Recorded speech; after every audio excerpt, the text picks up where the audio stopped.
भारत माँ ये वो जननी है जहाँ हजारों साधु संतों ने जन्म लिया है और उन्हीं में से एक नाम है नानाजी महाराज, जिनका जन्म 5 मार्च 1961 में महाराष्ट्र के भंडारा जिले के मोहाड़ी तालुका में देवाड़ा खुर्द ग्राम में एक अत्यंत गरीब परिवार में जन्म हुआ। पिता बापू कामड़े और माता बनाबाई कामड़े, इनके 2 पुत्र और एक लड़की। ऐसा एक छोटा सा परिवार।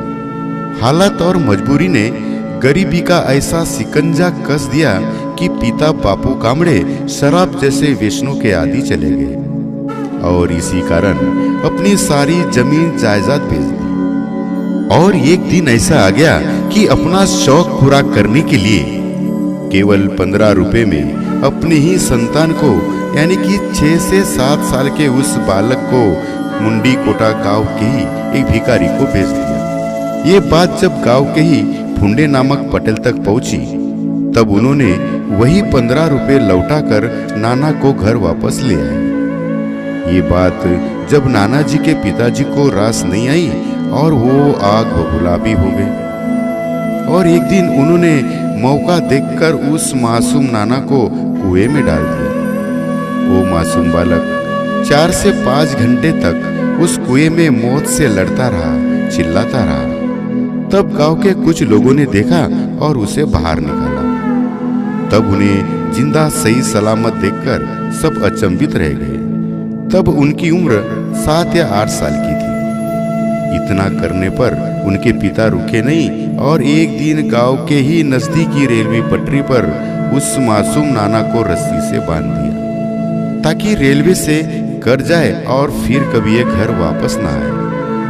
तेज गति से रेलवे पटरी पर दौड़ रही थी। जैसे ही नजदीकी पहुंची कि तब अचानक सभी रस्सियां टूट गई। तब नाना प्रणाम करके उसी अवस्था में सोए रहे और तेजी से रेलवे वहां से निकल गई। लेकिन कहते हैं कि मारने वाला है भगवान, बचाने वाला है भगवान, जाको राके साया मार सके ना कोई। ये संपूर्ण व्याख्या जब किसी चमत्कार से कम नहीं था। ये बात जब उनकी माता बनाबाई को पता चली तो वो गहरी सोच में पड़ गई और अपने 2 लड़के और एक लड़की को लेकर अपने मैके परसवाड़ा गांव अपने माता पिता के पास आ गए। उस समय महाराज की उम्र पढ़ने लिखने की थी, किंतु कुछ परिस्थिति ऐसी थी कि उन्हें 2 वक्त की रोटी भी मिलना मुश्किल था और इसी कारण पढ़ने लिखने की बजाय वो पूरे गांव की गैया चराने ले जाते थे और उनकी माताजी गोबर उठाने का काम करती थी। ये दिनचर्या यही कुछ दिन तक के चलती रही। तब एक समय की बात है, गुरु पूर्णिमा के दिन महाराज जी हमेशा की तरह एक खेत में गैया चरा रहे थे। तब अचानक न जाने कहां से एक जहरीला सांप निकला और महाराज जी को डंक मारकर चला गया। शाम वे घर आए और माता जी को सब कुछ आप बीती बताने लगे।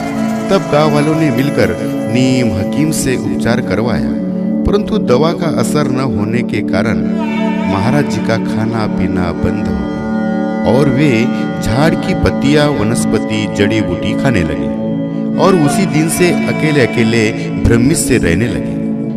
कुछ दिन बीत जाने के बाद पोले के दूसरे दिन फिर एक बार गवारिया नामक एक जहरीले सांप ने महाराज जी को डंक मार दिया।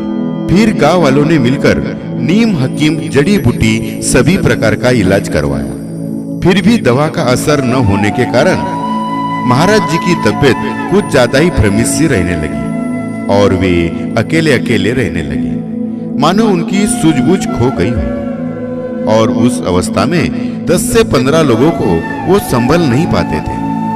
कुछ इस तरह की परिस्थिति में एक दिन भटकते भटकते चांदपुर के पहाड़ों पर निकल पड़े और चलते चलते रामटेक पहुंच गए। ऐसे में उनकी मुलाकात श्री संत अंधेर महाराज, चंदननाथ महाराज, संत गुलाब बाबा, नागपुर के संत कनेर महाराज और संत लहरी बाबा जैसे महान संतों के साथ उनकी मुलाकात हो गई। रामटेक में उनके संग कुछ समय बिताने के बाद वो बुल्ढाना जिले के संग्रामपुर तहसील के काटेल होते हुए राष्ट्र संत श्री तुगड़ोजी महाराज इनके मोजरी गुरुकुंज आश्रम पहुंच गए और फिर पारट सिंगा की सती अनुसुया माता के दर्शन पाकर इन महान संतों का आशीर्वाद प्राप्त करके वो अपने मामा के गांव परसवाड़ा के लिए निकल पड़े। आते जाते जो भी परिचित व्यक्ति उन्हें मिलता तो महाराज उन्हें बताते थे कि तुम जिस काम के लिए जा रहे हो वो काम होगा भी या नहीं। महाराज जी के मुख से जो भी शब्द निकलता था ठीक वैसे ही हुआ करता था, मानो महाराज जी उनकी भविष्यवाणी कर रहे हो। धीरे धीरे ये बात लोगों तक पहुंची तो लोग बड़े ही श्रद्धा और विश्वास के साथ उन्हें मिलने के लिए आ जाते थे। तब महाराज जी अपने छोटी सी झोपड़ी में बैठकर लोगों को सत्संग सुनाते थे। ये सिलसिला यूं ही चलता रहा और उनकी महिमा बढ़ती रही। और इसी दरमियान सन 1978 में 11 मई को रेणुका जी से उनकी शादी हो गई। कुछ दिन बाद जब उनको संतान हुई तो एक के बाद एक तीनों संतान गुजर गए। तब महाराज जी ने ये बात श्री संत लहरी बाबा को बता दी।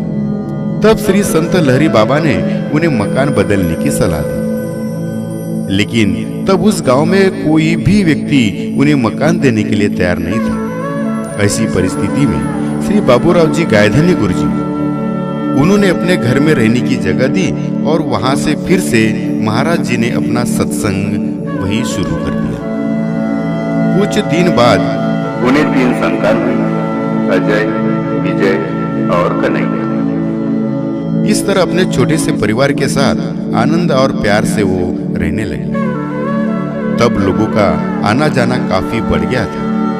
तब उनकी मुलाकात तुमसर शहर के प्रेमलाल जी चिंधालोरे इनके साथ हो गई और उन्होंने स्कूल के सामने छोटा सा आश्रम बना दिया। दिन ब दिन उनके सत्संग के माध्यम से हजारों लोग जुड़ते चले गए। श्रद्धा और विश्वास के कारण महाराष्ट्र, मध्य प्रदेश, आंध्र प्रदेश, गुजरात तथा अनेक राज्यों से लोगों का आना जाना शुरू हो गया। नागपुर के कुछ दानशूर और परम पूज्य राष्ट्र संत तुगड़ोजी महाराज के आशीर्वाद से देखते ही देखते उस जगह का भव्य आश्रम, ध्यान रूम, यज्ञशाला, भोजन गृह और सत्संग हॉल बन गया।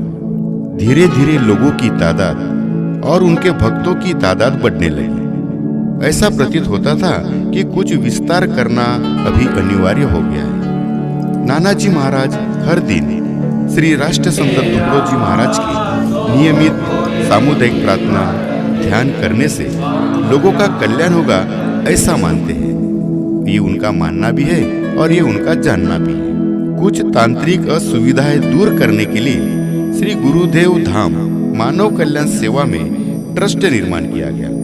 नानाजी महाराज के विचारों का प्रचार और प्रसार करने हेतु हर वर्ष रोग निदान शिविर, रक्तदान शिविर, राष्ट्रीय कीर्तन एवं सामूहिक विवाह समारंभ पिछले 42 सालों से आयोजित किया जाता है, जहां हजारों लाखों गरीब परिवार इसका लाभ उठाते हैं। आज तक 500 से भी ज्यादा शादियां सर्वधर्म और जाति पंथ की लगाई गई। ये पुण्य का काम उन्हीं के हाथ होता है जो ईश्वर के नेक बंदे होते हैं। महाराज जी की एक खूबसूरत सोच है कि इस संस्थान में स्कूल, कॉलेज, वाचनालय, गौशाला और समाज सेवा हेतु एम्बुलेंस, स्वर्गरथ लेने के विचार में है, ताकि यहाँ आने वाला हर एक भक्त शिरडी, शेगांव, पंढरपुर जैसे पवित्र स्थानों का आनंद ले सके। आज इसी पावन भूमि पर कई नामवंत मंत्री, राजनेता, अभिनेता, आमदार, खासदार सभी पंथ और धर्म के लोग पूरी श्रद्धा एवं पूरे विश्वास के साथ अपना सर झुकाते हैं। सती अनुसुया माता, संत श्री लहरी बाबा, काड़े महाराज, सातारकर महाराज, सत्यपाल महाराज, इन महात्माओं का दर्शन और इनके वाणी का यहाँ लाभ मिलता है। हर वर्ष महायज्ञ के माध्यम से यहाँ का वातावरण आश्चर्यकारक, मनमोहक और सदा प्रसन्नमय रहता है।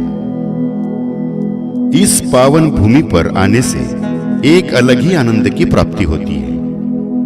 नानाजी महाराज के लिए कहते हैं कि इस पावन भूमि में ये खास अहमियत रखता है, उसको वैसा मिल जाता है जो जैसी नीयत रखता है। गुरु मिलना ये भाग्य की बात है, लेकिन नानाजी महाराज जैसे सद्गुरु मिलना ये सौभाग्य की बात है। जय गुरु।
आधीपासून.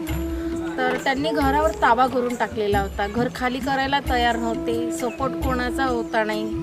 म्हणजे ते निघतच नव्हते माझ्या घरून. मग काय करायचं बा, मुलाचं एज्युकेशन होतं, कसं शिकवायचं आपल्या मुलांना, आपल्याला घराचं भाडं नाही येणार. एकमेव म्हणजे साधन मला भाड्यातूनच आपल्या मुलाचं एज्युकेशन वगैरे करायचं होतं. कसं काय करायचं. मग आम्ही दोघंजणं, मी आणि माझे मिस्टर खूप टेन्शनमध्ये गेलो की काय करायचं. आखरी असं वाटायचं की जोहर खाऊन मरून जायचं. कारण आपल्या मुलांना शिकवायला, आपल्याला फॅमिली सांभाळायला जो आधार बेस होता तोच खाली होणार नव्हता. तर काय करायचं बा. मग यांचे एक मित्र होते हेडाऊ म्हणून, तर ते आले आमच्या घरी आणि त्यांनी सांगितलं की परसवाड्याला असं असं आहे बा, तिथे जाऊन बघा. महाराज आहे, ते सांगतात तुम्हाला, म्हणजे तुमचं घर खाली होईल नाही होईल तेही सांगेल. मग आम्ही दोघंही जण महाराजांकडे आलो. या ट्रस्टीमध्ये काहीच नव्हतं, ही ट्रस्टी व्हायचीच होती. तेव्हा आम्ही इथं सेवा करायला यायचं. या ठिकाणी एवढाला कचरा राहायचं, इथं 8-8 दिवस तासायचं. 10-10 लोक आम्ही या ठिकाणी राहायचं, 12-12 दिवस इथं काम करायचं. तेव्हा नाना महाराजाकडून मी जुडलो.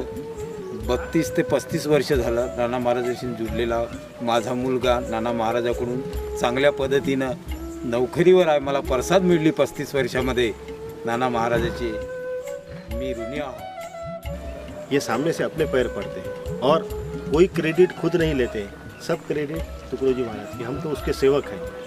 वो ये कहते हैं कि आप नीचे बैठे हो, आप जमींदार हो, मैं तो ऊपर आसन में बैठा हूँ, मैं सेवक हूँ आपका.